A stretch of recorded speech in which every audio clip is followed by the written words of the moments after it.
¿Alguna vez te has preguntado qué sucede realmente cuando las pesadas puertas de hierro de un cementerio se cierran y el sol se oculta tras el horizonte?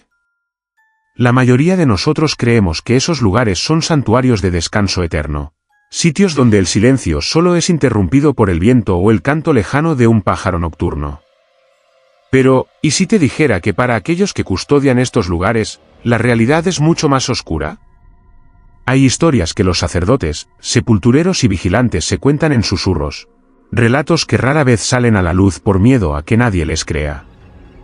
Hoy, vamos a cruzar ese umbral prohibido.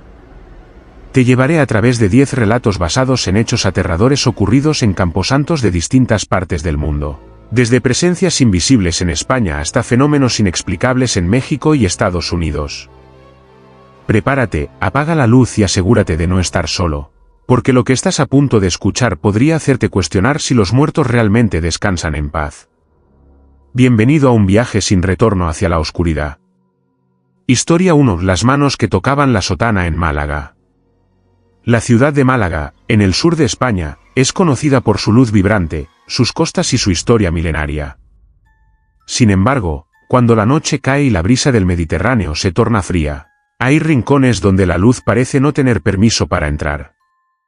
Uno de estos lugares es el antiguo cementerio donde el padre Tomás servía como capellán hace ya varios años. Tomás era un hombre de fe inquebrantable, un sacerdote de la vieja escuela que no se dejaba impresionar fácilmente por cuentos de fantasmas o supersticiones locales. Para él, el cementerio era un lugar de trabajo y oración, un espacio sagrado donde los cuerpos esperaban la resurrección. Pero hubo una noche, una madrugada específica de noviembre, que cambiaría para siempre su percepción de la realidad y pondría a prueba no solo su valor, sino su propia cordura. Todo comenzó alrededor de las 3 de la mañana. El padre Tomás había sido llamado para una extremaunción urgente en una casa cercana al cementerio, pero al regresar, se dio cuenta de que había olvidado su breviario de oraciones en la pequeña capilla que se encontraba en el centro del camposanto. A pesar de la hora, decidió entrar. Tenía llaves del recinto y conocía cada sendero de memoria. La luna estaba oculta tras una espesa capa de nubes, dejando el lugar sumido en una penumbra casi absoluta, apenas rota por el resplandor anaranjado de las farolas lejanas de la calle. Al cruzar la verja principal, el silencio lo golpeó. No era un silencio de paz, sino un silencio pesado, denso, como si el aire mismo estuviera conteniendo la respiración. El sonido de sus propios pasos sobre la grava resonaba con una claridad inquietante, crac, crac, crac, marcando un ritmo solitario en la vastedad de las tumbas. El sacerdote se ajustó la sotana negra, sintiendo un escalofrío que atribuyó a la humedad de la noche. Caminó con paso firme hacia la capilla, recuperó su libro y se dispuso a salir. Fue entonces, justo al pasar por la sección antigua, donde los panteones del siglo XIX se alzaban como pequeños templos góticos cubiertos de musgo, cuando lo sintió por primera vez. Fue un tirón suave, sutil, como si alguien hubiera enganchado levemente la tela de su sotana al pasar. Tomás se detuvo y miró hacia abajo, esperando encontrar una rama de adelfa o algún arbusto mal podado que se hubiera enredado en su vestimenta. Pero no había nada. El suelo a su alrededor estaba limpio, pavimentado con losas antiguas y frías. Debe ser el viento, murmuró para sí mismo, intentando racionalizar la sensación, aunque en el fondo sabía que no corría ni la más mínima brisa esa noche. Las hojas de los cipreses estaban completamente inmóviles, como estatuas vegetales vigilando su paso. Reanudó la marcha, un poco más rápido esta vez. No quería admitirlo, pero una sensación de incomodidad empezaba a gestarse en su estómago. Dio 10 pasos más y sucedió de nuevo. Esta vez no fue un roce sutil. Fue un jalón firme, decidido. Sintió como la tela pesada de su sotana se tensaba hacia atrás, deteniendo su avance en seco. El corazón del padre Tomás dio un vuelco violento en su pecho. Se giró bruscamente, esperando encontrar a algún bromista, algún adolescente que se hubiera colado para asustarlo, o quizás un vagabundo buscando refugio. ¿Quién está ahí?, preguntó con voz firme, intentando proyectar una autoridad que empezaba a flaquear. Nadie respondió. solo el eco de su propia voz rebotando entre las lápidas de mármol. El sacerdote miró a su alrededor, aguzando la vista en la oscuridad. Estaba completamente solo. No había nadie detrás de él, ni a los lados. Sin embargo, la sensación física del tirón había sido innegable. Tragó saliva, sintiendo la boca seca, y se persignó rápidamente. Dios es mi refugio y mi fortaleza, recitó en voz baja, aferrándose a su fe como un escudo. Decidió que lo mejor era salir de allí lo antes posible. Comenzó a caminar de nuevo, casi trotando, con la vista fija en la salida que parecía estar cada vez más lejos. Pero entonces, el fenómeno se transformó en una pesadilla. Ya no era un solo tirón. De repente, sintió múltiples presiones en la parte baja de su sotana. Era como si varias manos pequeñas, manos de niños, estuvieran agarrando la tela, tirando de él hacia abajo, intentando impedir que avanzara. El padre Tomás se detuvo, paralizado por el terror. Podía sentir la forma de los dedos a través de la tela. Eran agarres firmes, desesperados, que lo rodeaban a la altura de las rodillas. Miró hacia abajo, con los ojos desorbitados, esperando ver a un grupo de niños rodeándolo, pero sus ojos solo encontraron el vacío. No había nada visible. Sin embargo, la tela de su sotana se movía, se tensaba y se arrugaba como si fuerzas invisibles estuvieran interactuando con ella violentamente. «¡Suéltame!», gritó, presa del pánico, sacudiendo las piernas para liberarse de aquel agarre invisible. Pero las manos no lo soltaban. Al contrario, parecían multiplicarse. Ahora sentía tirones desde todas las direcciones, como si una multitud de entidades diminutas quisiera arrastrarlo hacia la tierra, hacia el subsuelo frío donde residían. El sacerdote comenzó a rezar a gritos, el Padre Nuestro saliendo de sus labios de manera atropellada y temblorosa, mientras luchaba físicamente contra el aire. Sentía el peso, la resistencia, la fuerza de algo que no debería estar allí. En medio de su desesperación, una imagen cruzó su mente. Esa sección del cementerio estaba muy cerca de la antigua fosa común, donde décadas atrás, durante epidemias y tiempos difíciles, se había enterrado a muchos niños sin nombre, sin rito, olvidados por la historia. ¿Eran ellos? ¿Estaban buscando consuelo, oración, o simplemente querían que alguien se quedara con ellos en la oscuridad eterna? Con un esfuerzo sobrehumano, el padre Tomás logró dar un paso, arrastrando el peso invisible que se aferraba a él. Luego otro. Y otro. Las lágrimas de terror corrían por sus mejillas mientras avanzaba penosamente hacia la puerta de hierro. Cada metro era una batalla. Los tirones se volvían más agresivos, casi furiosos, sacudiéndolo de un lado a otro. Podía escuchar, no con sus oídos, sino dentro de su cabeza, un murmullo de voces infantiles, un llanto colectivo y sordo que le helaba la sangre. Finalmente, alcanzó la verja. Con manos temblorosas, buscó la llave en su bolsillo, sintiendo que en cualquier momento aquellas manos invisibles lo derribarían y lo arrastrarían hacia la oscuridad para siempre. Logró abrir el candado y se lanzó hacia la calle, cayendo de rodillas sobre la acera exterior. En el instante en que su cuerpo cruzó el umbral del cementerio, todo cesó. La presión en su sotana desapareció instantáneamente. El peso se esfumó.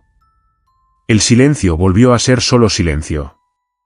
El padre Tomás se quedó allí, jadeando, bajo la luz de una farola callejera, mirando su ropa. La parte baja de su sotana estaba arrugada, llena de pliegues extraños, y cubierta de polvo, como si muchas manos sucias la hubieran estado manipulando. Nunca volvió a entrar al cementerio de noche. Y aunque siguió siendo sacerdote hasta el final de sus días, quienes lo conocían decían que, cada vez que oficiaba un entierro y pasaba cerca de la zona antigua, caminaba rápido y se sujetaba la sotana con fuerza, como si temiera que algo, o alguien, volviera a intentar llevarlo consigo al otro lado. Si esta historia te ha provocado un escalofrío o te ha hecho mirar 2 veces a tu alrededor, dale un like a este vídeo ahora mismo.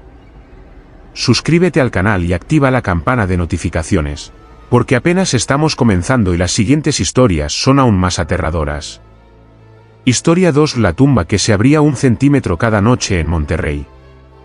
Monterrey, en el norte de México, Es una ciudad de montañas imponentes y un calor que no da tregua ni siquiera cuando el sol se esconde. Dicen los lugareños que el Cerro de la Silla vigila a los vivos, pero hay otros lugares en la ciudad que vigilan a los muertos. Uno de esos sitios es el Panteón de Dolores, un cementerio antiguo, laberíntico, donde las estatuas de ángeles llorosos parecen sudar bajo el intenso bochorno nocturno. En este escenario de tierra seca y mármol caliente servía el padre Esteban, un hombre de ciencia antes de ser hombre de fe, un antiguo ingeniero que había encontrado su vocación en el sacerdocio tardío. Esteban era un hombre meticuloso, amante del orden y la lógica. Para él, todo tenía una explicación racional, una puerta que chirriaba era falta de aceite, no un fantasma, una luz parpadeante era una mala conexión, no una señal del más allá. Pero su lógica se rompería en 1000 pedazos frente a la tumba de la familia Arriaga. Todo comenzó una mañana de martes, durante su ronda habitual para inspeccionar el estado de las criptas más antiguas. El sepulturero mayor, un hombre llamado don Jacinto, que llevaba más años viviendo entre muertos que entre vivos, se acercó a él con el sombrero en la mano y una expresión de genuina preocupación en su rostro curtido por el sol. «Padre, tiene que ver esto», dijo Jacinto, señalando hacia el sector oeste del panteón, una zona donde las tumbas eran grandes mausoleos de granito negro y gris. Al llegar al lugar, el padre Esteban observó la tumba de Claudio Arriaga, un hombre que había fallecido hacía apenas una semana. Los rumores decían que Arriaga había sido un hombre cruel, envuelto en negocios turbios y prácticas esotéricas que nadie se atrevía a mencionar en voz alta. Su tumba era una losa masiva de mármol negro, pesada y pulida, diseñada para sellar herméticamente el sepulcro. Sin embargo, algo estaba mal.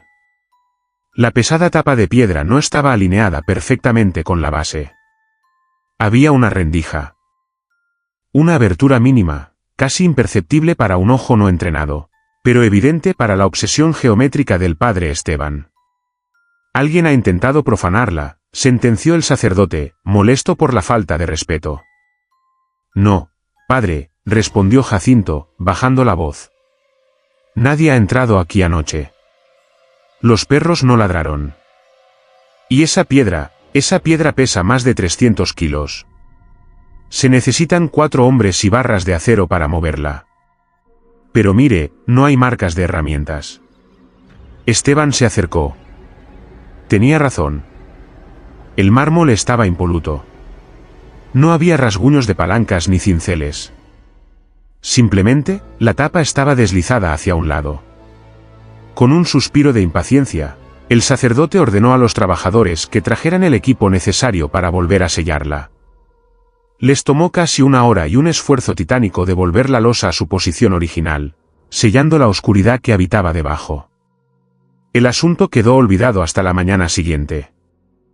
Cuando Esteban llegó al cementerio, encontró a Jacinto pálido, parado frente a la misma tumba. La losa se había movido de nuevo. El padre Esteban sintió una punzada de irritación. Estaba seguro de que era una broma de mal gusto o quizás un fallo en el asentamiento del terreno. Se acercó a la tumba, sacó una cinta métrica que siempre llevaba en su bolsillo, un hábito de su vida anterior como ingeniero, y midió la abertura. 1 centímetro, murmuró. Se ha desplazado exactamente 1 centímetro. Ordenó cerrarla de nuevo. Pero esta vez, antes de irse a dormir a la casa parroquial contigua al cementerio, tomó una decisión. No dejaría que unos vándalos se burlaran de la iglesia. Esa noche, haría guardia. No se lo dijo a nadie. Se sentó en un banco de piedra, oculto entre las sombras de 2 cipreses cercanos, con una vista clara hacia la tumba negra de Arriaga. La noche en Monterrey era sofocante. El zumbido de los grillos era ensordecedor. Las horas pasaron lentas y pesadas. Las 12. La 1. Las 2. El padre Esteban luchaba contra el sueño, sus párpados pesaban como plomo. Empezó a pensar que estaba perdiendo el tiempo, que la tierra simplemente se estaba asentando por el calor. Entonces, el reloj de la iglesia lejana marcó las 3 de la mañana. El sonido fue lo primero que heló su sangre. No fue un golpe, ni un estruendo. Fue un sonido áspero, lento y constante. Grrrrrrrrrrk. Era el sonido de piedra frotando contra piedra. Un sonido geológico, profundo, que vibraba en el aire quieto de la noche. El padre Esteban se enderezó, con los ojos clavados en la losa de mármol negro. Al principio, pareció una ilusión óptica provocada por la penumbra y el cansancio. Pero no. La pesada tapa se estaba moviendo. Se deslizaba sola, sin que nadie la empujara desde fuera. El movimiento era atrozmente lento, milimétrico, pero constante. No había palancas, no había cuerdas, no había hombres. Solo la piedra moviéndose por una fuerza invisible. El sacerdote quiso levantarse, quiso gritar, quiso correr hacia allí y exigir una explicación, pero su cuerpo no respondió. El terror lo clavó en el banco. Observó, paralizado, cómo la piedra se desplazaba durante lo que parecieron minutos eternos, hasta que el sonido cesó de golpe. El silencio volvió a caer sobre el cementerio como una manta pesada. Con las piernas temblando violentamente, Esteban se obligó a acercarse. Encendió su linterna con manos torpes y apuntó el haz de luz hacia la unión de la losa. Sacó su cinta métrica. Sus manos sudaban tanto que casi se le resbala la herramienta. Midió la abertura. Exactamente 1 centímetro. Ni 1 milímetro más, ni uno menos. La precisión era matemática, fría, deliberada. No era un asentamiento de tierra. La tierra no se asienta con geometría perfecta a una hora específica. A la noche siguiente, el fenómeno se repitió. Y a la siguiente. Siempre a las 3 de la mañana. Siempre 1 centímetro. El padre Esteban, en su obsesión, comenzó a calcular. Si la losa continuaba moviéndose a ese ritmo, en 30 días habría espacio suficiente para que algo saliera. O para que algo entrara. Pero el movimiento era de adentro hacia afuera. La fuerza venía del interior del sepulcro. Al 5.º día, el sacerdote intentó bendecir la tumba. Roció agua bendita sobre el mármol negro. Al contacto con la piedra, el agua siseó y se evaporó al instante, como si hubiera tocado una plancha de hierro al rojo vivo, a pesar de que la noche era fresca. Un olor a azufre y carne podrida emanó brevemente de la rendija, que ya tenía 5 centímetros de ancho. Esa quinta noche, Esteban no solo escuchó el grrrrrrrrrrk de la piedra. Acercándose con un valor que nacía de la desesperación, pegó su oído a la abertura recién ampliada. Lo que escuchó no fueron lamentos, ni gritos de un alma en pena. Escuchó una respiración. Una respiración ronca, pausada, paciente. Y luego, una voz, un susurro gutural, seco como el polvo de huesos, que pronunció su nombre desde la oscuridad del agujero. Esteban, faltan 25. El sacerdote retrocedió horrorizado, cayendo de espaldas sobre la tierra dura. La entidad ahí abajo sabía quién era él. Sabía que estaba allí. Y, lo más aterrador de todo, estaba contando los días. Estaba contando los centímetros. A la mañana siguiente, el padre Esteban ordenó, con una urgencia maníaca, que cubrieran la tumba entera con una capa gruesa de hormigón armado. Ignoró las preguntas de los trabajadores, ignoró los protocolos del cementerio. Vio cómo vertían el cemento gris sobre el mármol negro, sepultando la abertura, sellando la salida. Esa noche durmió, o intentó hacerlo. Pero a las 3 de la mañana, un sonido lo despertó en su habitación de la casa parroquial. No venía del cementerio. Venía de la pared de su propio cuarto. Era un sonido áspero. Grrrrrrrrrrk. Se levantó y miró por la ventana hacia la tumba de Arriaga. Bajo la luz de la luna, pudo ver que el bloque de hormigón fresco, que debía ser impenetrable, tenía una fisura perfecta, una grieta recta que lo atravesaba de lado a lado. Y aunque estaba lejos, Esteban supo, con la certeza de quien ha mirado al abismo, que esa grieta tenía exactamente 1 centímetro de ancho. El padre Esteban pidió su traslado a una parroquia en otra ciudad 2 días después. Nunca explicó por qué. Pero dicen los nuevos vigilantes del Panteón de Dolores que, en las noches de silencio absoluto, Si te paras cerca de la tumba de concreto roto a las 3 de la mañana, todavía puedes escuchar la piedra moverse, centímetro a centímetro, acercándose inexorablemente al momento en que lo que está adentro termine su cuenta regresiva. Esta historia nos recuerda que hay puertas que, una vez que empiezan a abrirse, nada en este mundo puede volver a cerrar. Si alguna vez has escuchado un ruido extraño a las 3 de la mañana, quizás no sea tu casa asentándose, o quizás algo esté intentando salir. Si esta historia te ha erizado la piel, demuestra tu valentía dándole un fuerte like al vídeo y suscríbete ahora mismo. No querrás perderte la siguiente historia, donde el terror emerge no de una tumba, sino del propio suelo que pisas. Comenta abajo, ¿te atreverías a medir la abertura de esa tumba? Historia 3. El canto que provenía del subsuelo en California. La costa de California es famosa por sus paisajes dorados y sus atardeceres de película. Pero también es una tierra de fallas geológicas profundas y nieblas traicioneras que devoran el paisaje en cuestión de minutos. Al norte de San Francisco, en un acantilado azotado por el viento y el salitre, se encuentra el antiguo cementerio de la misión de San Gabriel de los Vientos. Es un lugar que data de la época de la fiebre del oro, un terreno irregular donde las lápidas de arenisca se han erosionado hasta convertirse en monolitos anónimos, inclinados como dientes podridos en una boca de tierra oscura.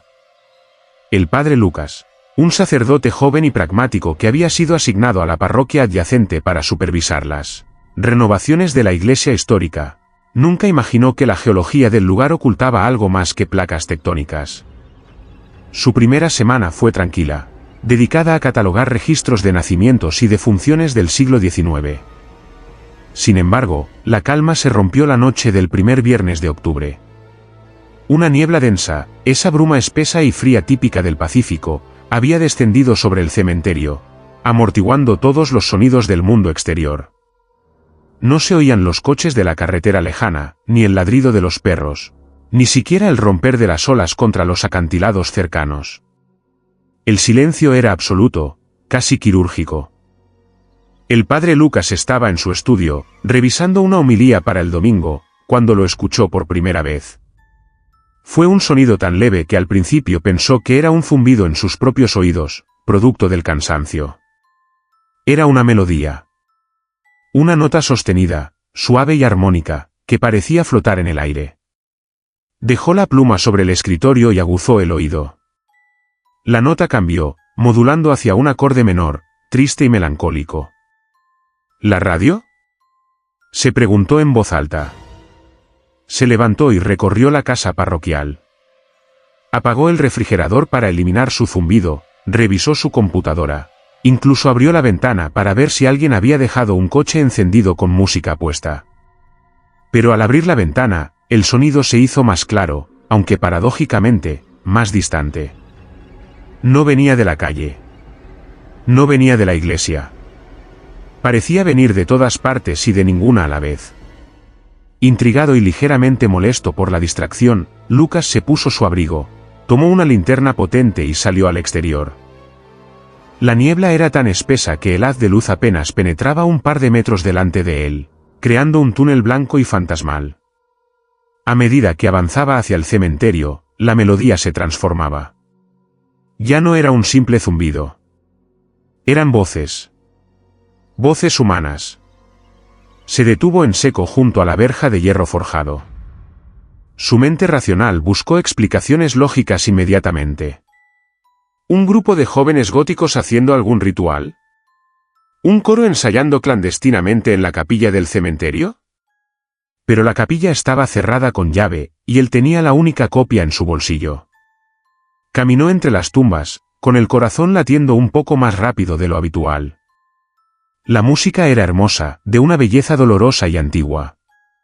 Parecía un canto gregoriano, pero con una cadencia que no reconocía, una estructura musical que desafiaba las normas litúrgicas modernas. Eran voces agudas y graves entrelazadas en una polifonía perfecta. A. O. No distinguía palabras, solo vocales alargadas que vibraban con una tristeza infinita.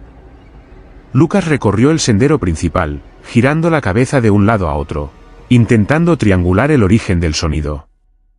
y entonces se dio cuenta de algo que hizo que se le erizaran los vellos de la nuca. Cuando giraba hacia la izquierda, el sonido no aumentaba. Cuando giraba a la derecha, tampoco. El sonido no viajaba horizontalmente a través del aire. El sonido venía de abajo. Se detuvo junto a un mausoleo familiar de 1890, una estructura de piedra gris cubierta de enredaderas secas. Sintió una vibración leve en las suelas de sus zapatos. Era sutil, como el ronroneo de un gato gigante durmiendo bajo el suelo. La tierra misma estaba cantando. Impulsado por una mezcla de curiosidad científica y un miedo atávico, el padre Lucas hizo algo que jamás pensó que haría. Se arrodilló en la hierba húmeda y fría, en medio de la niebla, y pegó su oreja contra el suelo, justo sobre una tumba sin nombre marcada solo por una cruz de madera podrida. Lo que escuchó lo dejó paralizado. Al pegar el oído a la tierra, el canto dejó de ser un murmullo amortiguado y se convirtió en una claridad aterradora. No era un coro lejano. Estaban allí. Justo debajo de él. Podía distinguir las voces individuales. Había un barítono profundo, ronco, como si la garganta que emitía el sonido estuviera llena de tierra. Había sopranos, voces de mujeres que sonaban quebradas, angustiadas. Y, lo peor de todo, había voces de niños. Un coro de voces blancas, puras y cristalinas, que tejían una melodía de desesperación debajo de las capas de arcilla y roca. «¡Libérame! ¡Libérame!». Ahora sí entendía las palabras. Era latín. Un requiem. Pero no cantaban para pedir descanso. Cantaban con urgencia, con pánico. El tono no era de paz, sino de súplica. Era como si estuvieran cantando para mantener algo a raya, o quizás, cantando para ser encontrados. El padre Lucas se levantó de un salto, retrocediendo con horror, sacudiéndose la tierra de la oreja como si fuera un insecto venenoso. Su respiración se aceleró, formando nubes de vapor en el aire gélido. Miró a su alrededor, esperando ver espectros surgiendo de la niebla, pero el cementerio seguía visualmente vacío. Solo la acústica imposible llenaba el espacio. Recordó entonces una vieja leyenda local que el archivista de la diócesis le había comentado de pasada. Una historia sobre el gran terremoto de 1906. Se decía que una parte del antiguo convento, donde el coro de la misión ensayaba, había sido tragada por una grieta masiva que se abrió en la tierra, una falla secundaria que colapsó la estructura y la sepultó entera en cuestión de segundos, con 30 personas dentro. Nunca pudieron recuperar los cuerpos. La tierra simplemente se los había comido y luego se había cerrado, sellando su destino. Lucas miró el suelo bajo sus pies con nuevo terror. No estaba pisando un cementerio normal. Estaba caminando sobre el techo de una catedral subterránea y maldita. Intentó correr hacia la salida, pero la melodía cambió abruptamente. El canto suave y armonioso se transformó en un grito disonante. Todas las voces, las cientos de voces que provenían del subsuelo, subieron de tono al unísono, convirtiéndose en un alarido estridente que hizo vibrar las lápidas. El suelo bajo sus pies comenzó a temblar, no como un terremoto geológico, sino como si algo estuviera golpeando la corteza terrestre desde abajo, miles de puños golpeando el techo de su ataúd colectivo. El sacerdote sintió que perdía el equilibrio. Cayó de rodillas nuevamente, tapándose los oídos con fuerza, pero era inútil. El sonido no entraba solo por sus oídos, resonaba en sus huesos, en sus dientes, en su caja torácica. «¡Basta! En el nombre de Dios, basta!», gritó Lucas, su voz quebrada por el pánico, perdiéndose en la niebla. De repente, tan rápido como había comenzado el crescendo, todo cesó. El silencio cayó como una guillotina. El canto desapareció. La vibración se detuvo. Lucas se quedó jadeando en la oscuridad, escuchando solo el latido frenético de su propio corazón. Se levantó tambaleándose y corrió. Corrió sin mirar atrás, tropezando con las raíces de los árboles, raspándose las manos contra la piedra áspera de la entrada, hasta que llegó a la seguridad de la casa parroquial y cerró la puerta con doble cerrojo. Pasó el resto de la noche sentado en un rincón de su habitación, con todas las luces encendidas, temblando incontrolablemente. A la mañana siguiente, con la luz del sol disipando la niebla y los terrores nocturnos, el padre Lucas intentó convencerse de que había sido una alucinación, un producto del estrés o quizás un fenómeno acústico provocado por el viento en los acantilados. Salió al cementerio con un equipo de jardineros a plena luz del día. Todo parecía normal. Pájaros cantaban, el sol brillaba. Pero mientras caminaban cerca del lugar donde había estado la noche anterior, uno de los jardineros, un hombre mayor de origen mexicano que llevaba décadas trabajando allí, se detuvo. Miró al suelo, luego miró al padre Lucas con ojos oscuros y sabios. «Padre», dijo el hombre en voz baja, «usted también los oyó anoche, ¿verdad?» Lucas sintió un nudo en la garganta. «¿Oír qué, Manuel?» El jardinero escupió al suelo y se persignó. «Al coro de los tragados. Cantan cuando la niebla es espesa. Mi abuelo decía que cantan para que no nos olvidemos de dónde están. Pero tenga cuidado, padre, dicen que si uno se queda escuchando demasiado tiempo, la tierra se abre de nuevo para añadir una nueva voz al coro». El padre Lucas nunca volvió a pisar el cementerio de noche. Pero incluso ahora, años después y viviendo en otra ciudad lejos de la costa, confiesa que en las noches de mucha niebla, si hay silencio absoluto, a veces cree escuchar, muy débilmente, el sonido de un Kyrie eleison emergiendo de las tuberías del suelo, recordándole que hay lugares donde la tierra no es un lugar de descanso, sino una prisión eterna. ¿Te imaginas caminar sobre la tierra y saber que debajo de tus pies hay cientos de personas cantando en la oscuridad? Es una idea que te perseguirá la próxima vez que pises el césped de un lugar sagrado. Si esta historia te ha hecho sentir la vibración del miedo, no olvides darle like al vídeo para apoyar el canal. Suscríbete y activa la campanita, porque en la próxima historia viajaremos a Zaragoza, donde una mujer busca algo más que consuelo, busca unos ojos que ya no tiene. Comenta abajo, ¿qué harías si escucharas voces saliendo del piso de tu casa? Historia 4. La mujer sin ojos en el Panteón de Zaragoza. Zaragoza es una ciudad de historia, de batallas antiguas y de milagros, pero también es la ciudad del viento. El cierzo, ese viento del norte frío y seco que recorre el valle del Ebro, tiene fama de volverte loco si lo escuchas demasiado tiempo. Dicen los ancianos que el cierzo no solo arrastra polvo y hojas secas, sino que también arrastra voces, susurros y lamentos de aquellos que murieron sin ser escuchados. En las afueras de la ciudad se alza el inmenso cementerio de Torrero, una necrópolis que es casi una ciudad en sí misma, con avenidas de cipreses, mausoleos modernistas y una sección antigua donde las lápidas de piedra caliza han sido desgastadas por siglos de erosión e historias olvidadas. El padre Andrés, un sacerdote joven recién ordenado y enviado desde un pueblo pequeño de Huesca, todavía no se acostumbraba a la inmensidad del lugar. Su labor incluía cerrar la capilla principal y hacer una última ronda de seguridad antes de que los vigilantes nocturnos tomaran el relevo y cerraran las puertas gigantescas.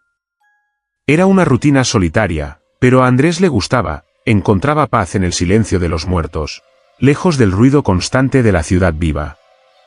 O al menos, eso pensaba hasta la noche del Día de Todos los Santos, una fecha cargada de energía, donde la línea entre los mundos parece volverse tan delgada como un velo de seda. Aquella noche, el cementerio había estado lleno de gente durante el día. Miles de flores frescas cubrían las tumbas, creando un mosaico de colores que contrastaba con el gris del cielo invernal. Pero al caer la tarde, la gente se marchó, y con ellos, la calidez. El sol se hundió rápido, y el frío del cierzo comenzó a soplar con fuerza, silbando entre las cruces de hierro y haciendo crujir las ramas de los pinos. Andrés caminaba con prisa, frotándose las manos para calentarlas. Su aliento formaba nubes blancas frente a su rostro. Estaba cruzando la sección conocida como la Parte Vieja, un área donde las tumbas datan de la Guerra de la Independencia, cuando vio una figura. Al principio, pensó que era una estatua que no había notado antes. Estaba inmóvil, arrodillada frente a un panteón familiar muy deteriorado, casi cubierto por la hiedra. Pero entonces, la figura se movió. Era una mujer. Vestía de negro riguroso, un luto antiguo, con un vestido largo que se arrastraba por la grava y un velo de encaje tupido que le cubría completamente la cabeza y los hombros. El sacerdote se detuvo, sintiendo una mezcla de deber y aprensión. El cementerio ya debería estar vacío. Señora, llamó Andrés, alzando la voz para hacerse oír sobre el silbido del viento. El cementerio está cerrando. Debe salir. La mujer no respondió. Ni siquiera giró la cabeza. Seguía arrodillada, con las manos juntas en una postura de oración rígida, casi dolorosa. Andrés suspiró y se acercó. Pensó que tal vez era una viuda abrumada por el dolor, alguien que había perdido la noción del tiempo llorando a un ser querido. Al acercarse, notó que el aire alrededor de ella era mucho más frío, un frío que traspasaba su abrigo y calaba hasta los huesos. Señora, por favor, insistió, llegando a su lado y tocando suavemente su hombro. Al contacto, Andrés sintió una descarga eléctrica, un rechazo instintivo que le hizo retirar la mano de golpe.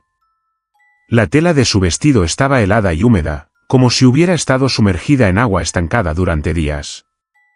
La mujer finalmente reaccionó. No se levantó, pero giró lentamente el torso hacia él. Su cabeza seguía baja, oculta tras el velo negro. Padre, dijo. Su voz era un susurro acuoso, extraño, como el sonido de hojas secas siendo pisadas. Necesito confesión. Andrés vaciló. No era el lugar ni el momento.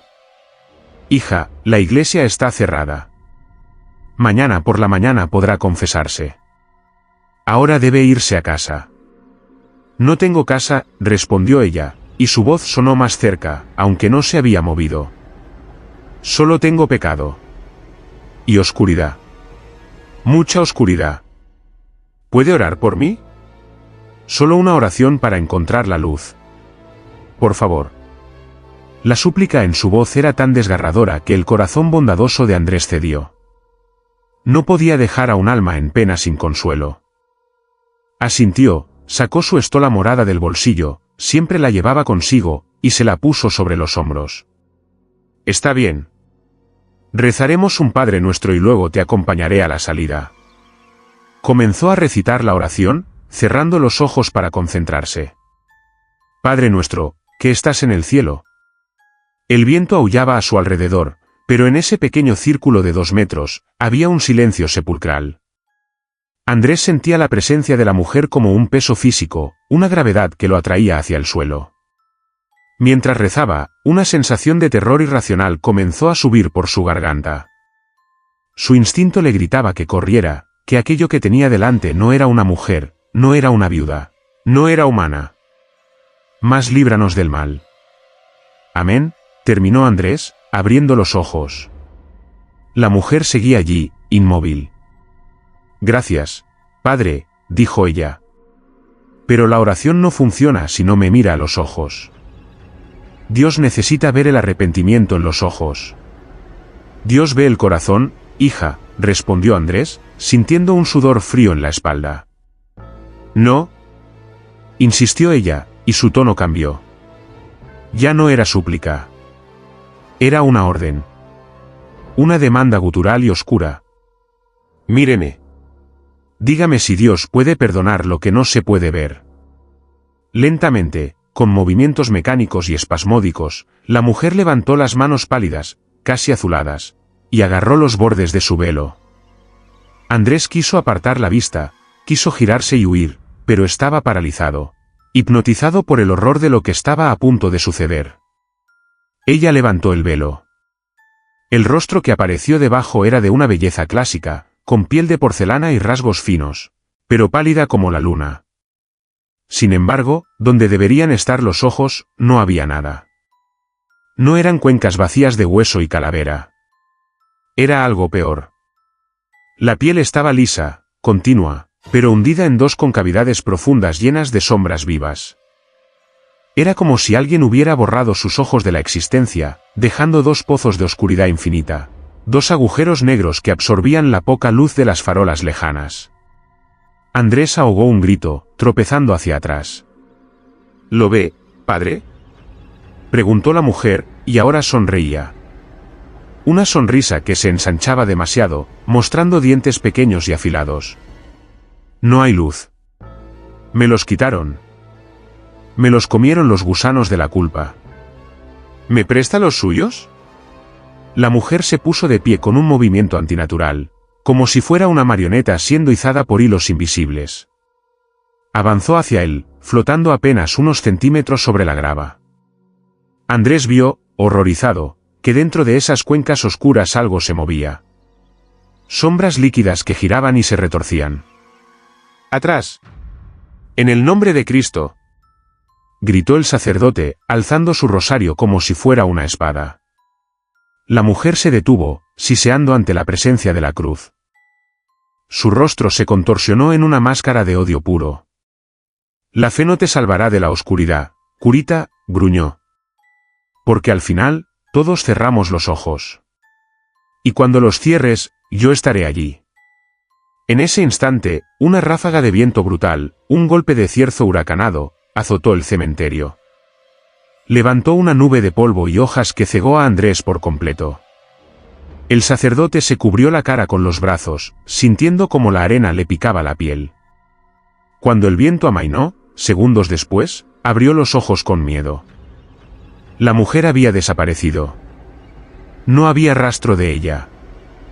Ni huellas en la grava, ni el sonido de pasos alejándose. Solo quedaba el olor. Un olor intenso y nauseabundo a flores podridas y tierra mojada que flotaba en el aire donde ella había estado. Andrés corrió hacia la salida, sin mirar atrás, con el corazón latiendo tan fuerte que le dolía el pecho. Llegó a la caseta de los guardias, pálido y tembloroso. Cuando le contó al viejo vigilante lo que había visto, el hombre no se sorprendió. Solo asintió gravemente y encendió un cigarrillo. «¿La has visto?», dijo el guardia con voz ronca. «La dama de las sombras. Dicen que fue una mujer que vio algo que no debía, un crimen atroz hace 100 años. Y le sacaron los ojos para que no pudiera testificar.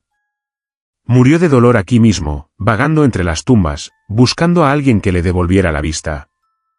Tuviste suerte, padre. A veces, si le gustas, intenta tomar tus ojos para ella». Desde esa noche, el padre Andrés duerme con la luz encendida. Y evita los espejos. Porque a veces, cuando se mira en el reflejo y parpadea, por una fracción de segundo, le parece ver que sus propios ojos desaparecen, reemplazados por dos pozos de oscuridad infinita que le devuelven la mirada desde el otro lado. Hay cosas en este mundo que es mejor no ver, y miradas que es mejor nunca cruzar. ¿Te imaginas levantar la vista y encontrarte con el vacío absoluto observándote? Si esta historia te ha hecho cerrar los ojos por un momento, abre los ojos a la realidad y dale like al vídeo ahora mismo. Suscríbete para no perderte el próximo relato, porque vamos a viajar a Jalisco, donde una niebla misteriosa tiene vida propia. Déjame en los comentarios, ¿serías capaz de orar por alguien si sintieras que no es humano? Historia 5. La bruma que lo seguía por todo el panteón en Jalisco. El estado de Jalisco es tierra de charros, de agave azul y de un sol que cae a plomo sobre la tierra rojiza. En la región de los Altos, el clima es seco, árido, y el polvo se levanta con cualquier ráfaga de viento caliente. Allí, en un pueblo olvidado por los mapas modernos pero vivo en las tradiciones antiguas, se encuentra el Panteón de la Soledad. Es un cementerio de muros de adobe y piedra, donde las lagartijas corren entre las grietas de las lápidas buscando sombra y el silencio del mediodía es tan pesado que zumba en los oídos. El padre Julián llegó a la parroquia local en pleno agosto, el mes más cruel del verano. Era un hombre de complexión robusta, acostumbrado al trabajo duro y poco dado a las fantasías. Su tarea principal era restaurar el orden en los registros de la iglesia y bendecir las tumbas que habían sido descuidadas durante la larga enfermedad del párroco anterior. Julián era un hombre que amaba el sol, decía que la luz de Dios se manifestaba en la claridad del día. Por eso, lo que encontró en el Panteón de la Soledad no solo desafiaba su fe, sino también las leyes de la física. La primera vez que sucedió fue un martes a las 2 de la tarde. El termómetro marcaba 35 grados a la sombra. El cielo estaba despejado, un domo de azul infinito sin una sola nube. Julián caminaba por el pasillo central del cementerio, secándose el sudor de la frente con un pañuelo, cuando sintió un cambio repentino en la temperatura. No fue gradual. Fue instantáneo, como entrar en una cámara frigorífica. El sudor en su piel se heló en cuestión de segundos. Miró hacia atrás y lo vio. A unos 10 metros de distancia, flotando sobre las tumbas más antiguas, había una bruma. No era polvo levantado por el viento. Era una niebla densa, grisácea y húmeda, que se arrastraba a ras de suelo como una serpiente perezosa. Lo extraño no era solo su presencia en medio de un desierto ardiente, sino su comportamiento. La niebla no se disipaba. Se mantenía compacta, contenida en una forma casi delimitada, ignorando el sol abrasador que debería haberla evaporado al instante. Julián parpadeó, pensando que el golpe de calor le estaba jugando una mala pasada. Se frotó los ojos y volvió a mirar. La bruma seguía allí. Y lo que era más inquietante, parecía estar observándolo. Curioso fenómeno térmico, murmuró para sí mismo, intentando racionalizarlo. Siguió caminando hacia la capilla al fondo del cementerio. Pero cada vez que se detenía y miraba hacia atrás, la niebla estaba más cerca. No la veía moverse, simplemente, cuando apartaba la vista y volvía a mirar, la masa gris había avanzado. Se movía en silencio absoluto, devorando el sonido de sus propios pasos. Cuando Julián aceleró el paso, la temperatura a su alrededor descendió aún más, hasta que pudo ver su propio aliento condensándose en el aire, una nubecita blanca saliendo de su boca en pleno verano mexicano. Llegó a la capilla y cerró la puerta de madera pesada detrás de él, respirando agitadamente. Se quedó allí una hora, rezando y organizando unos viejos candelabros. Cuando decidió salir, convencido de que todo había sido una alucinación por deshidratación, abrió la puerta con cautela. El sol seguía brillando con fuerza. El cementerio estaba vacío. No había rastro de la niebla. Julián soltó una risa nerviosa, se bebió un trago de agua de su cantimplora y salió. Pero apenas dio 10 pasos, el frío volvió. Esta vez, no vino de atrás. Surgió de los lados.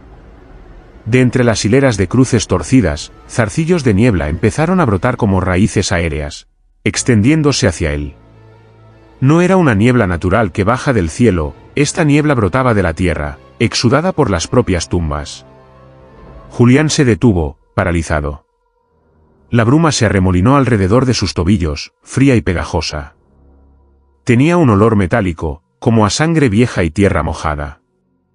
¿Qué es esto?, preguntó en voz alta, su voz temblando. La niebla reaccionó a su voz. Se alzó frente a él, formando una pared opaca de 2 metros de altura, bloqueándole el camino hacia la salida. Julián intentó rodearla, pero la masa gris se desplazó con inteligencia, cortándole el paso. Era como si estuviera jugando con él, como un depredador acorralando a su presa.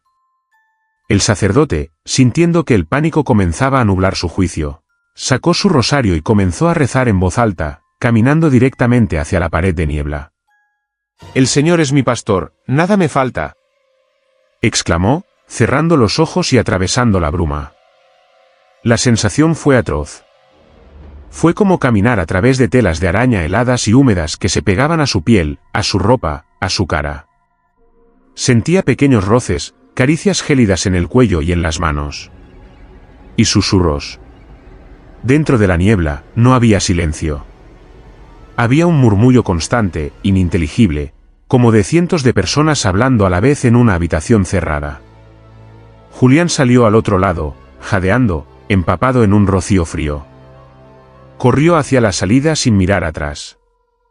Esa noche, en la casa parroquial, tuvo fiebre.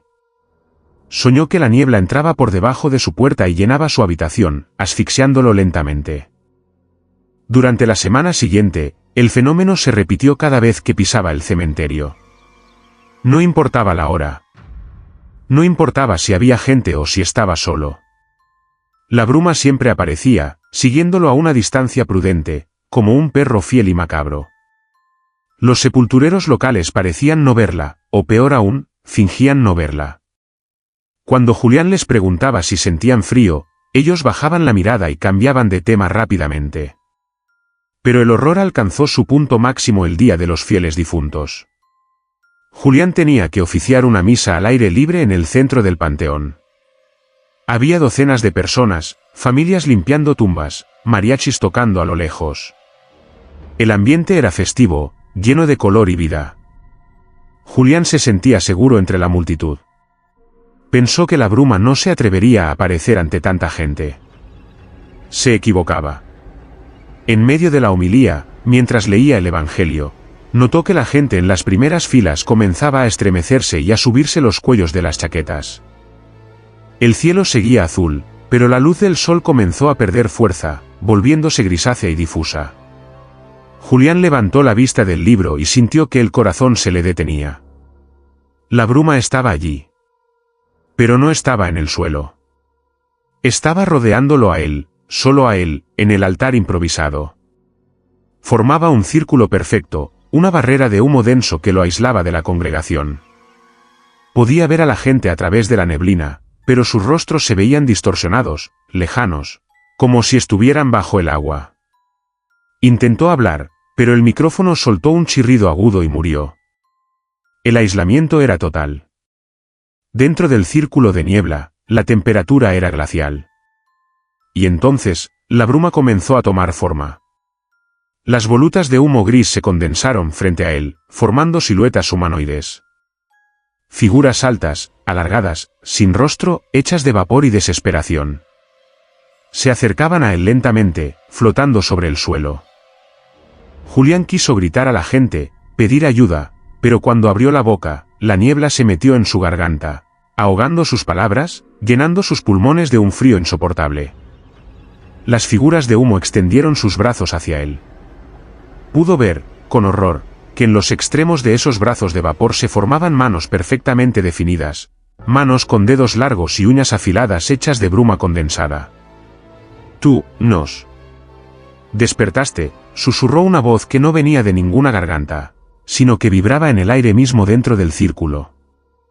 Julián, en un acto de desesperación pura, agarró el cáliz de vino consagrado que estaba en la mesa y lo arrojó contra las figuras.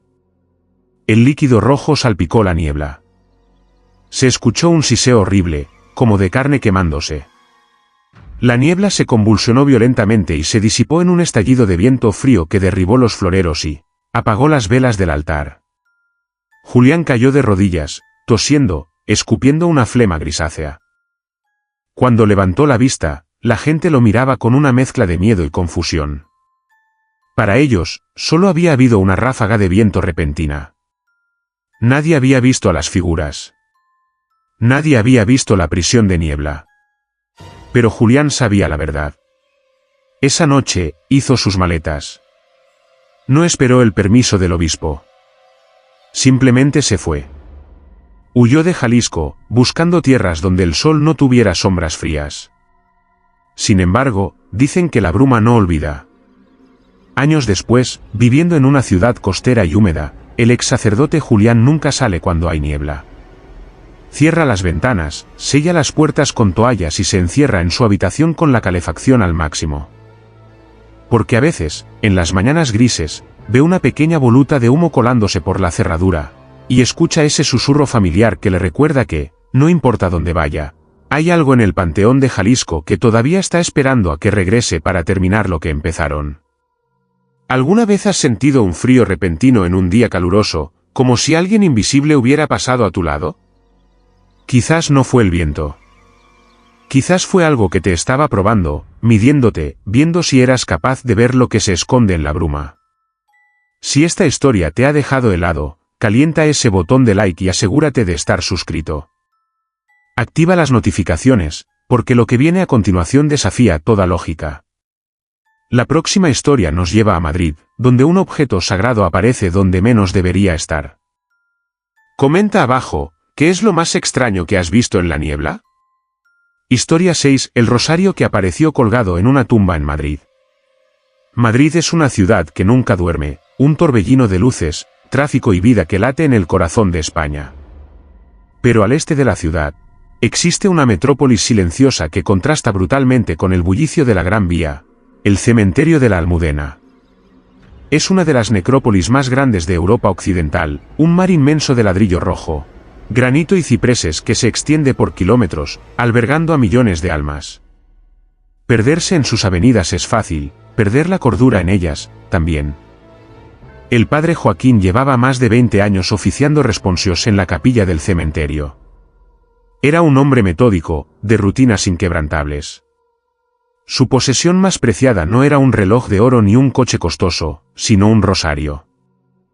Era un objeto humilde, hecho de madera de olivo traída de Getsemaní, con las cuentas desgastadas por años de oración constante. Ese rosario nunca se apartaba de su lado, lo llevaba siempre en el bolsillo derecho de su pantalón o entrelazado en sus manos. Era su ancla, su protección contra la pesadumbre que a veces se respiraba en aquel lugar de muerte. El incidente comenzó un martes gris y lluvioso de noviembre. Joaquín había tenido una jornada agotadora, con 5 entierros consecutivos. Al regresar a la sacristía para cambiarse y marcharse a casa, se llevó la mano al bolsillo derecho. Estaba vacío. El pánico lo invadió al instante. No era un simple objeto perdido, para él, era como perder una parte de su cuerpo. Revisó el coche, la sacristía, el suelo de la capilla. Nada. Desesperado, decidió volver sobre sus pasos, recorriendo las tumbas que había visitado ese día. La lluvia caía con fuerza, empapando su ropa, pero él no se detuvo. Buscó en el sector 4, en el panteón de hombres ilustres, en la zona de nichos. Nada. Cuando la luz del día comenzaba a morir, y los guardias se preparaban para cerrar, Joaquín vio algo brillar débilmente en la distancia, en una sección antigua y poco visitada del cementerio, lejos de donde él había estado ese día. Se acercó, extrañado. Allí, colgado de una cruz de piedra negra cubierta de moho, estaba su rosario. El alivio fue inmediato, pero duró poco. Al tomar el rosario, notó algo extraño. La cruz de piedra pertenecía a una tumba sin nombre, solo marcada con una fecha de 1923 y unas iniciales apenas legibles, AS. Joaquín no había pasado por allí en meses. ¿Cómo había llegado su rosario hasta ese lugar remoto? Quizás se me cayó y alguien lo encontró y lo dejó aquí para que se viera, pensó, intentando convencerse. Recuperó su tesoro, lo besó y se marchó a casa. Al día siguiente, la pesadilla comenzó de verdad. A media mañana, tras terminar una misa, Joaquín buscó el rosario en su bolsillo para rezar. No estaba. El frío recorrió su espalda. Estaba seguro de haberlo guardado allí. Con un presentimiento oscuro en el estómago, no perdió tiempo buscando en la iglesia. Caminó directamente hacia la sección antigua, bajo el cielo plomizo de Madrid. Sus pasos resonaban en la soledad de las calles de tumbas. Al llegar a la tumba de As, se detuvo en seco. Allí estaba. El rosario colgaba exactamente en el mismo lugar, en el brazo izquierdo de la cruz de piedra negra. Pero esta vez, no estaba simplemente colgado. Estaba enrollado. Alguien, o algo, le había dado 2 vueltas alrededor de la piedra, apretándolo con fuerza. Joaquín sintió que el aire se volvía denso. No había nadie alrededor. El silencio era absoluto.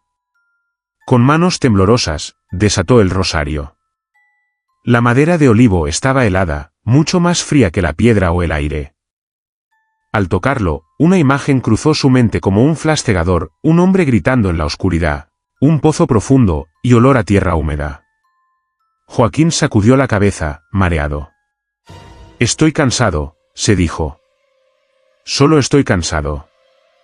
Esa noche, decidido a que no volviera a suceder, Joaquín puso el rosario dentro de una pequeña caja fuerte de metal que tenía en su escritorio, en su apartamento fuera del cementerio.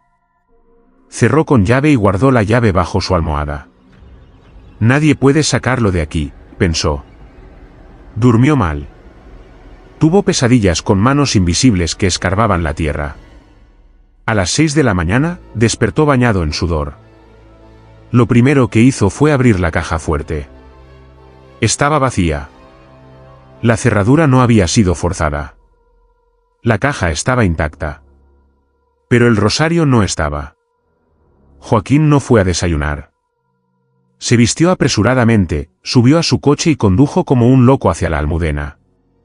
Entró corriendo, ignorando los saludos de los guardias de seguridad. Corrió hasta que le faltó el aliento, atravesando las avenidas de cipreses hasta llegar a la tumba olvidada. Lo que vio lo hizo caer de rodillas. El rosario estaba allí. Pero esta vez, la escena era grotesca. El rosario no estaba colgado. Estaba incrustado. Las cuentas de madera parecían haberse fusionado con la piedra de la cruz, como si la roca se hubiera ablandado y tragado la mitad de cada cuenta. Y lo peor no era eso. El rosario estaba tenso, estirado al límite, como si estuviera intentando mantener la cruz en pie, o quizás, evitando que algo saliera de la tierra bajo ella. Joaquín intentó arrancarlo, pero estaba soldado a la piedra. Tiró con todas sus fuerzas, llorando, rezando, gritando. «¡Es mío! ¡Devuélvelo!». Entonces, la tierra bajo la lápida tembló. No fue un terremoto. Fue una sacudida local, justo bajo sus rodillas. Y escuchó una voz. No con sus oídos, sino directamente en su cerebro. Una voz seca, antigua, cargada de un sufrimiento inimaginable. Gracias por la cadena, la necesitaba para atarlo. Joaquín soltó el rosario y retrocedió, horrorizado. Comprendió entonces que su rosario, bendecido y cargado de oraciones, no había sido robado por un fantasma travieso. Había sido reclamado. Algo en esa tumba, algo maligno o desesperado, necesitaba un objeto sagrado para contener una fuerza mayor, o quizás para atarse a este mundo. El sacerdote huyó. Nunca recuperó su rosario. La tumba sigue allí, en un rincón olvidado de la Almudena. Y si vas hoy y te acercas lo suficiente, verás que incrustado en la piedra negra, casi consumido por el musgo y el tiempo, sobresalen unas pequeñas cuentas de madera de olivo. Pero ten cuidado, no intentes tocarlas. Dicen que si intentas liberarlo, tú serás el siguiente eslabón en la cadena que mantiene el mal bajo tierra. ¿Te has revisado los bolsillos? ¿Estás seguro de que todo lo que llevabas sigue ahí? A veces, los objetos que más amamos son usados por el otro lado como herramientas para sus propios fines oscuros. Si esta historia te ha hecho tocar tu propio amuleto o rosario por instinto, dale un me gusta al vídeo ahora mismo para protegerte.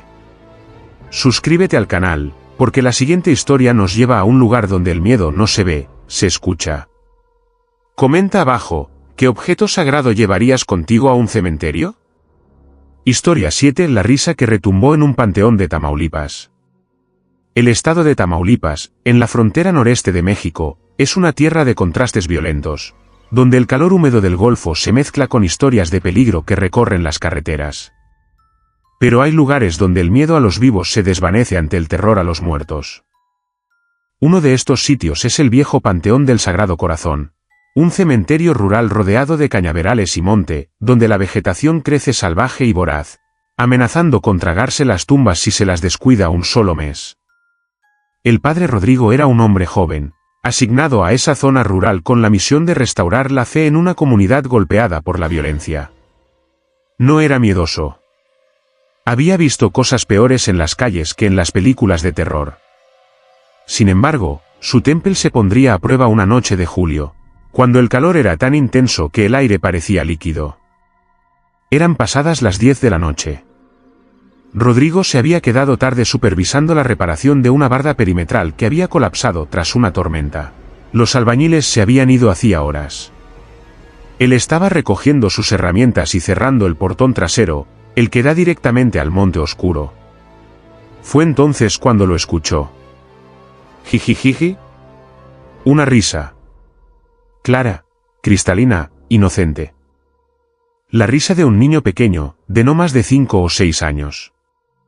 Rodrigo se detuvo, con el candado en la mano. Su primer pensamiento fue de preocupación genuina.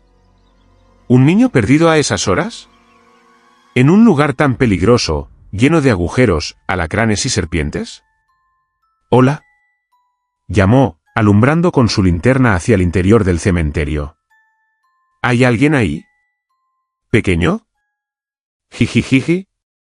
La risa sonó de nuevo, esta vez más cerca, proveniente de detrás de un mausoleo familiar pintado de azul pálido.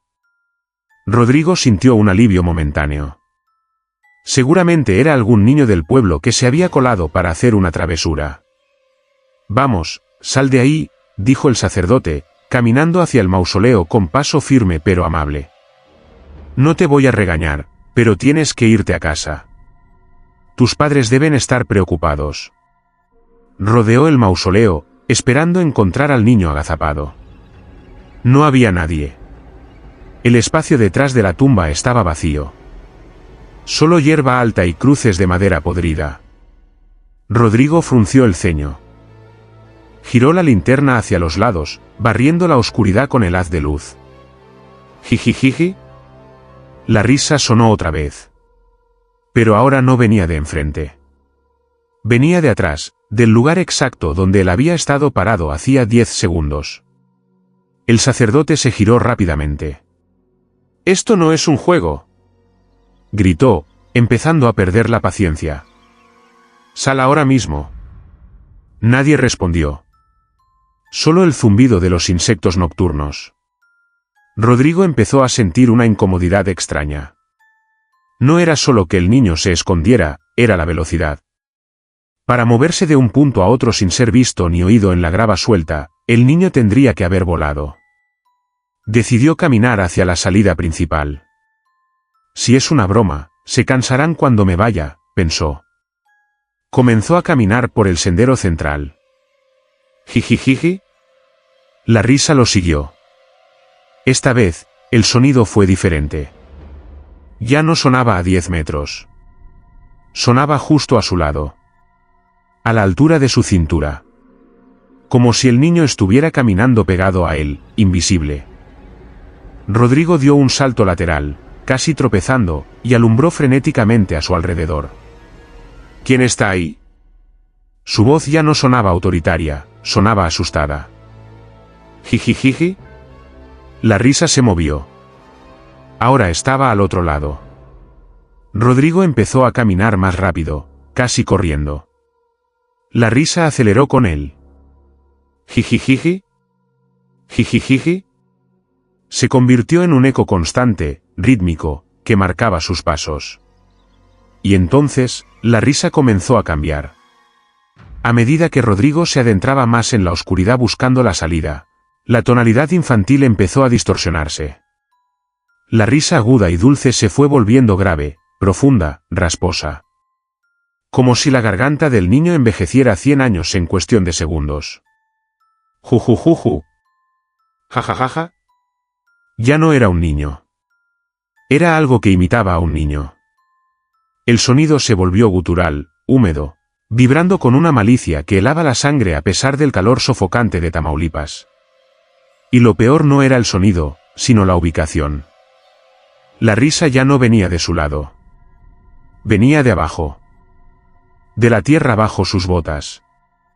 Cada vez que Rodrigo daba un paso, la carcajada retumbaba bajo la suela de su zapato, como si estuviera caminando sobre el techo de una fiesta macabra en el infierno.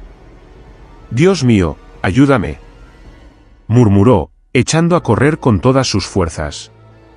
Pero no podía escapar. La risa estaba en todas partes. El cementerio entero parecía estar riéndose de él. Las lápidas, los árboles, el suelo. «Jajajaja». El sonido era ensordecedor, una cacofonía de burlas demoníacas que le taladraban el cerebro. Vio la puerta principal a unos 50 metros. Estaba abierta.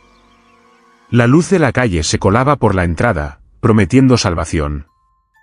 Corrió como nunca había corrido en su vida, sintiendo que algo le pisaba los talones. Algo que no necesitaba correr porque estaba en todas partes. Justo antes de cruzar el umbral, sintió una mano pequeña y fría que le agarraba el tobillo. Rodrigo gritó y cayó de bruces sobre la tierra, raspándose las manos y la cara. Pataleó con desesperación, sintiendo los dedos pequeños y fuertes apretando su carne, clavándole unas uñas que parecían agujas.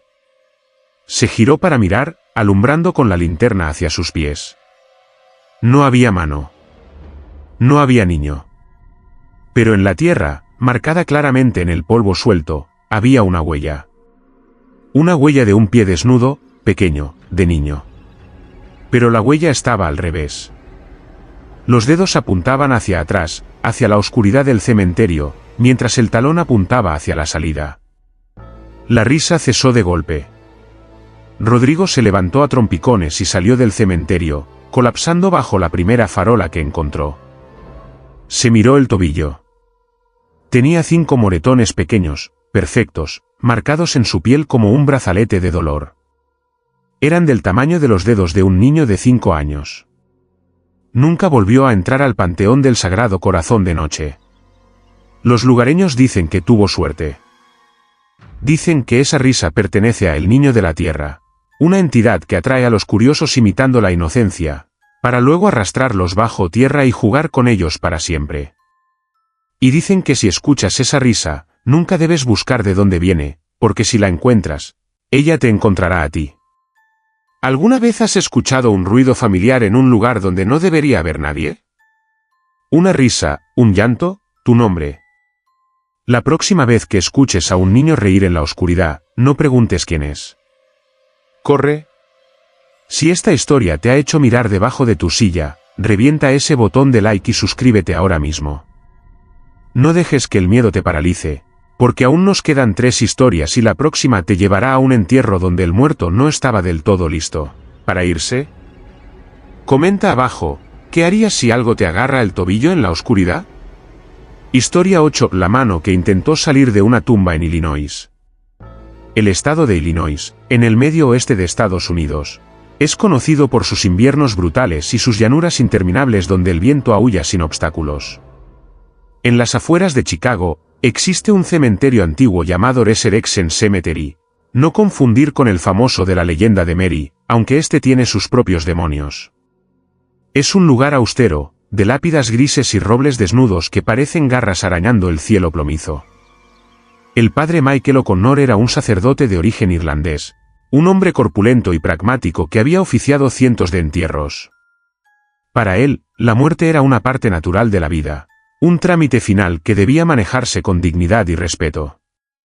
Sin embargo, el entierro del señor Jacob Blackwood fue diferente desde el principio. Blackwood había sido un hombre solitario, temido en la comunidad, del que se rumoreaba que practicaba rituales oscuros en el sótano de su granja. Murió solo, y su ataúd estaba cerrado con clavos adicionales, por petición expresa de sus pocos parientes lejanos, quienes parecían más ansiosos por ponerlo bajo tierra que por llorar su partida. Era una tarde de febrero. El suelo estaba congelado, duro como el hierro. Los sepultureros habían tenido que usar maquinaria pesada para cavar la fosa, y aún así, la tierra parecía resistirse a abrirse. El viento cortaba la cara como cuchillos de hielo. Solo había 5 personas presentes, el padre Michael, 2 sepultureros y 2 sobrinos lejanos que miraban el reloj constantemente. La ceremonia fue breve. Michael recitó las oraciones con rapidez, luchando contra el frío que entumecía sus dedos y hacía difícil pasar las páginas de su Biblia. Del polvo vienes y al polvo volverás, entano, lanzando el primer puñado de tierra sobre el ataúd de madera oscura que yacía en el fondo del agujero profundo. El sonido de la tierra golpeando la madera resonó con un eco seco, tum, que pareció amplificarse en el silencio del cementerio. Los sobrinos asintieron y se dieron la vuelta para marcharse hacia sus coches con calefacción, dejando a los sepultureros la tarea de rellenar la fosa. El padre Michael se quedó un momento más, como era su costumbre, para hacer una última señal de la cruz. Los sepultureros, hombres robustos acostumbrados al trabajo duro, encendieron la maquinaria para empezar a verter la tierra. Pero entonces, el motor de la excavadora se paró. Se apagó con un tosido metálico. «Maldita sea, el frío», gruñó uno de ellos, bajando para revisar el motor. En ese momento de silencio repentino, Michael escuchó un sonido proveniente de la fosa abierta. Rask. Rask. Era el sonido de madera astillándose. Como si alguien estuviera arañando el ataúd desde adentro con una fuerza desesperada. El sacerdote se acercó al borde, con el corazón latiendo con fuerza. ¿Oyeron eso?, preguntó. Los sepultureros se miraron, pálidos. Debe ser la madera asentándose por el peso, padre, dijo uno, sin mucha convicción. Pero entonces, el sonido cambió. Ya no eran arañazos. Eran golpes. Pum. Pum. Pum. Golpes violentos, furiosos, que hacían vibrar la tierra alrededor del agujero. ¡Santo Dios!, exclamó Michael, retrocediendo. Paren. Quizás no esté muerto. Hay que abrirlo. Pero antes de que nadie pudiera moverse, sucedió lo imposible. La tapa del ataúd, hecha de roble macizo y sellada con clavos de acero, no se abrió. Se rompió. Explotó hacia adentro en una lluvia de astillas. Y de la oscuridad del agujero, a 2 metros de profundidad, surgió algo. Una mano. No era una mano normal. Era una mano grisácea, con la piel pegada al hueso, cubierta de manchas lívidas y suciedad. Los dedos eran largos, antinaturales, terminados en uñas negras y rotas. La mano se alzó en el aire, crispada, buscando algo a lo que aferrarse. Se movía con una velocidad espasmódica, girando la muñeca en ángulos que romperían los huesos de un hombre vivo. El padre Michael cayó de rodillas, paralizado por el horror. La mano se estiró hacia arriba, superando el borde del ataúd, y clavó sus dedos en la pared de tierra congelada de la fosa. Empezó a tirar.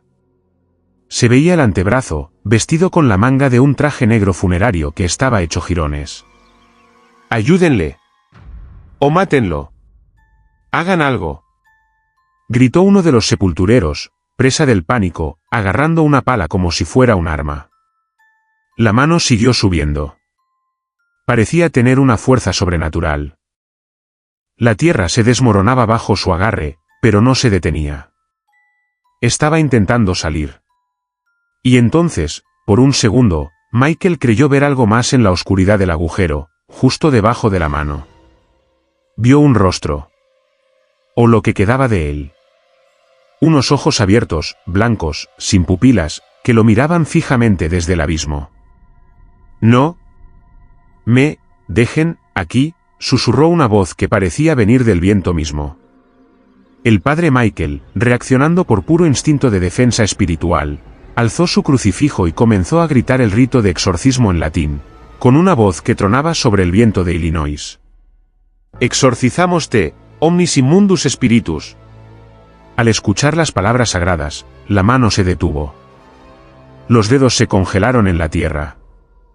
La extremidad comenzó a temblar violentamente, como si estuviera luchando contra una barrera invisible. Hubo un chillido agudo, inhumano, que hizo sangrar los oídos de los presentes. Y luego, con la misma violencia con la que había aparecido, la mano fue succionada hacia abajo. Fue como si algo más grande y fuerte la hubiera agarrado desde las profundidades del infierno y la hubiera arrastrado de vuelta. El cuerpo desapareció en la oscuridad del ataúd roto. Inmediatamente, las paredes de la fosa colapsaron.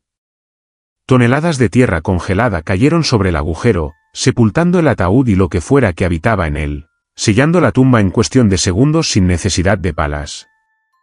El silencio volvió al cementerio. Solo se oía el jadeo de los 3 hombres. Nadie habló. El padre Michael se levantó, se sacudió la nieve de las rodillas y miró a los sepultureros. «Terminen de llenar esto», dijo con voz temblorosa. «Y pongan una losa de hormigón encima. Doble capa. Yo pagaré por ella». Nunca se registró el incidente oficialmente. Pero dicen que en el cementerio de Oakry hay una tumba en la sección norte que tiene una losa de cemento inusualmente gruesa y pesada, sin nombre. Y dicen que, en los días más fríos del invierno, la nieve nunca se acumula sobre esa tumba, porque el calor de la furia que hay debajo la derrite al instante.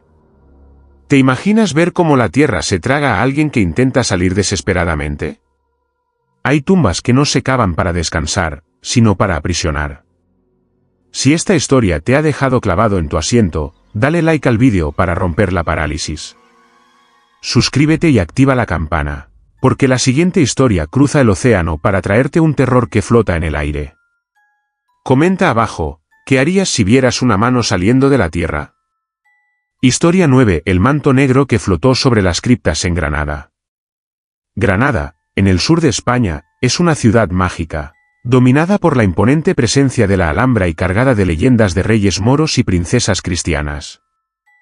El cementerio de San José es uno de los más bellos y antiguos del país, situado en la misma colina que los palacios nazaríes, con vistas a Sierra Nevada. Es un lugar de cipreses altos, panteones románticos y un silencio que parece tener siglos de antigüedad. El padre Gabriel, un sacerdote anciano y erudito, conocía cada rincón de ese camposanto. Había dedicado su vida a estudiar la historia de las familias enterradas allí. No era un hombre supersticioso, para él, los fantasmas eran metáforas del dolor humano. Pero una tarde de finales de octubre, su racionalidad se enfrentaría a algo que no cabía en ningún libro de teología. El sol se estaba poniendo, tiñendo el cielo de tonos violetas y naranjas, un espectáculo que solía deleitar a Gabriel. Estaba terminando de cerrar la cancela de un panteón familiar en la parte alta del cementerio, conocida como el Patio de los Alijares. El viento había cesado por completo. El aire estaba estancado, pesado. Fue entonces cuando vio el movimiento por el rabillo del ojo. A unos 50 metros de distancia, sobre una hilera de nichos antiguos, algo flotaba.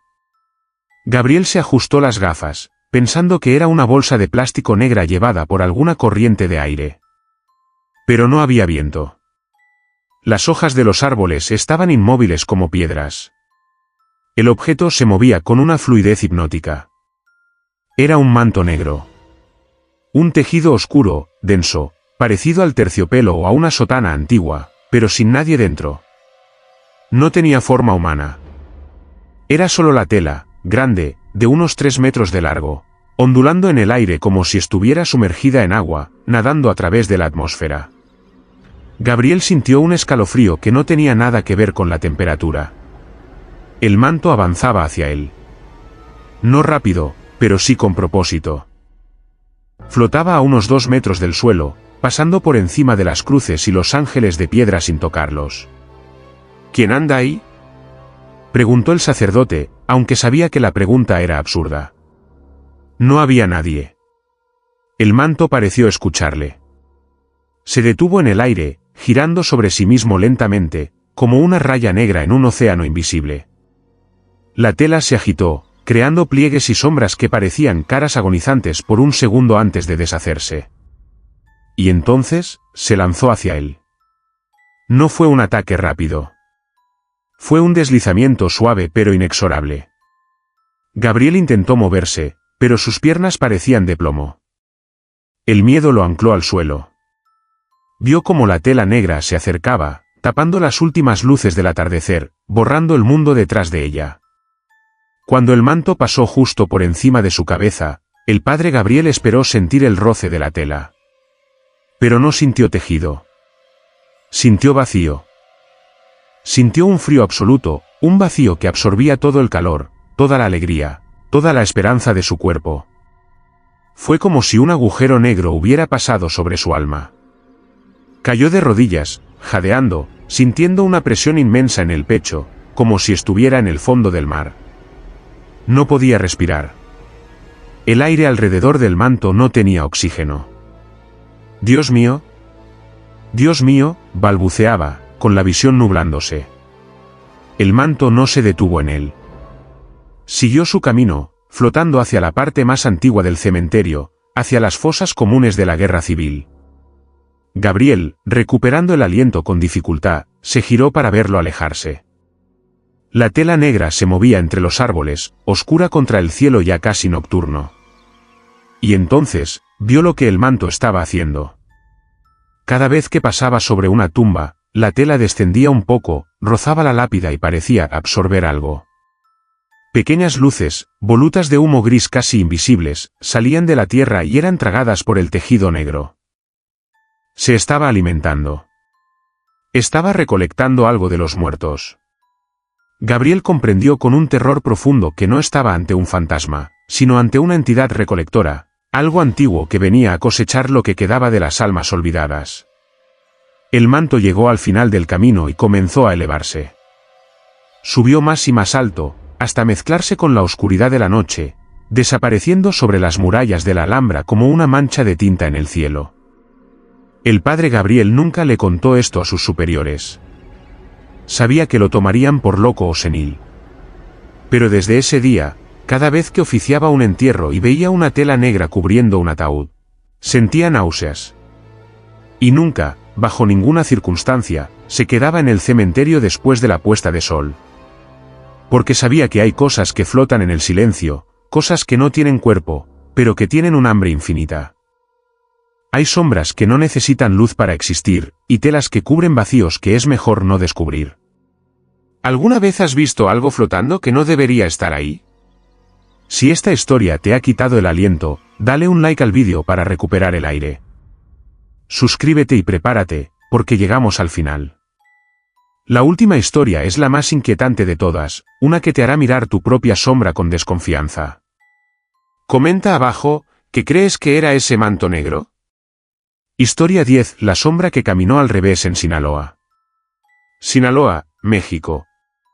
Una tierra de sol abrasador, música de banda y una cultura de la muerte que es a la vez respetuosa y temida. En un pequeño pueblo de la sierra, lejos de los lujos de los panteones de la capital, hay un cementerio rural olvidado, rodeado de cerros secos y espinos. Es un lugar donde las tumbas son simples montículos de tierra con cruces de madera pintadas de azul, y donde los coyotes bajan por la noche a aullar a la luna. El padre Mateo era un misionero joven, enviado a esa comunidad remota para asistir en la Semana Santa. Era un hombre valiente, acostumbrado a caminar largas distancias entre rancherías para llevar la comunión a los enfermos. No le tenía miedo a la soledad ni a la noche. O al menos, eso creía hasta que se cruzó con la sombra. Ocurrió un Viernes Santo, el día más sagrado y sombrío del año. Mateo había terminado de rezar el Vía Crucis en el cementerio con los pocos habitantes del pueblo y se había quedado solo para recoger las velas y limpiar el altar improvisado. La luna llena iluminaba el camposanto con una luz blanca y espectral, proyectando sombras largas y negras de las cruces sobre el suelo polvoriento. Mateo caminaba hacia la salida, cargando una caja con velas. Su propia sombra se proyectaba delante de él, alargada por la luz de la luna que tenía a su espalda. Caminaba tranquilo, escuchando el crujido de sus botas en la tierra seca. De repente, notó algo extraño. Había otra sombra. No era la de un árbol. No era la de una cruz. Era la sombra de un hombre. Se proyectaba en el suelo, paralela a la suya. Mateo se detuvo y miró a su alrededor, esperando ver a algún vecino que se hubiera quedado rezando. «¿Buenas noches?», dijo, girándose. No había nadie. El camino detrás de él estaba vacío. La luz de la luna bañaba el sendero y no había ninguna persona, ningún objeto, nada que pudiera proyectar esa segunda sombra. Mateo sintió un escalofrío. Debe ser mi imaginación, pensó. O tal vez un efecto óptico de alguna rama. Volvió a caminar. Miró al suelo. Su sombra se movía con él, paso a paso, brazo a brazo. Pero la segunda sombra también caminaba. Estaba a 2 metros a su izquierda. Tenía la forma de un hombre alto, con sombrero de ala ancha. Pero había algo terriblemente incorrecto en ella. El padre Mateo se detuvo de nuevo y observó con atención. Su corazón empezó a latir desbocado. La sombra no imitaba sus movimientos. La sombra caminaba, sí, pero caminaba al revés. Mientras la sombra de Mateo tenía la cabeza hacia adelante y los pies hacia atrás, como es natural cuando la luz viene de atrás, la otra sombra tenía los pies hacia adelante y la cabeza hacia atrás, apuntando hacia la fuente de luz. Era físicamente imposible. Desafiaba toda lógica de la luz. Y no solo eso. La sombra se movía con una independencia aterradora. Mientras Mateo estaba quieto, la sombra seguía caminando en el suelo, deslizando sus piernas negras en un movimiento inverso, retrocediendo hacia adelante. «Dios te salve, María», empezó a rezar Mateo, con la voz quebrada, sin atreverse a levantar la vista del suelo. La sombra se detuvo. Pareció notar que la observaban. Lentamente, La silueta negra en el suelo giró su cabeza hacia la sombra de Mateo. No tenía ojos, era solo una mancha oscura, pero Mateo sintió la mirada. Sintió un odio pesado, antiguo, concentrado en él. Entonces, la sombra hizo algo que hizo que el sacerdote soltara la caja de velas. La sombra se separó del suelo. No se levantó como un cuerpo 3D. Se despega como una pegatina mal adherida. Se alzó en el aire, convirtiéndose en una lámina bidimensional de oscuridad absoluta, una silueta plana y negra que se mantenía en pie frente a él. Era un agujero en la realidad, con forma de hombre. La figura plana comenzó a caminar hacia él. Pero caminaba hacia atrás. Sus pies avanzaban retrocediendo, acercándose con una velocidad antinatural. El padre Mateo no esperó. El terror primitivo se apoderó de él. Dio media vuelta y corrió. Corrió como si el mismo diablo le persiguiera, tropezando con las piedras, rasgándose la sotana con las espinas. Mientras corría, no se atrevía a mirar atrás, pero podía sentir que la luz de la luna se bloqueaba intermitentemente, como si algo estuviera pasando entre él y el astro, cortando su propia sombra. Llegó a la iglesia del pueblo y se encerró, atrancando la puerta con una banca pesada. Pasó la noche arrodillado frente al sagrario, temblando, escuchando como algo rozaba las paredes exteriores de la iglesia. Un sonido suave, como de tela arrastrándose, al revés. Suis, suis. A la mañana siguiente, cuando salió con la luz del sol, los habitantes del pueblo lo encontraron pálido y con ojeras profundas. No les contó lo que vio. Pero un anciano del pueblo, al verle la cara, le dijo en voz baja. «¿La vio, verdad, padre?» La sombra invertida. Dicen que es la sombra de Judas, que vaga buscando un cuerpo porque el suyo ya no lo quiere. Tenga cuidado, padre. Si esa sombra pisa la suya, se queda con ella. Y un hombre sin sombra no vive mucho tiempo. El padre Mateo miró al suelo. Su sombra estaba allí, normal, proyectada por el sol de la mañana. Pero desde ese día, Mateo nunca camina si el sol está a su espalda. Siempre camina de cara a la luz, para asegurarse de que ninguna otra sombra camine a su lado, en la dirección equivocada. Y así cerramos las puertas de este cementerio de historias. 10 relatos, 10 advertencias. La próxima vez que veas tu sombra, fíjate bien. ¿Se mueve contigo? ¿O tiene voluntad propia? Si has llegado hasta aquí y has sobrevivido al terror, eres parte de nuestra comunidad oscura. Suscríbete ahora mismo al canal, activa la campanita y deja tu like. No olvides comentar, ¿cuál de las 10 historias te pareció la más aterradora? ¿Tienes alguna experiencia en un cementerio? Cuéntamelo, te estaré leyendo, desde las sombras.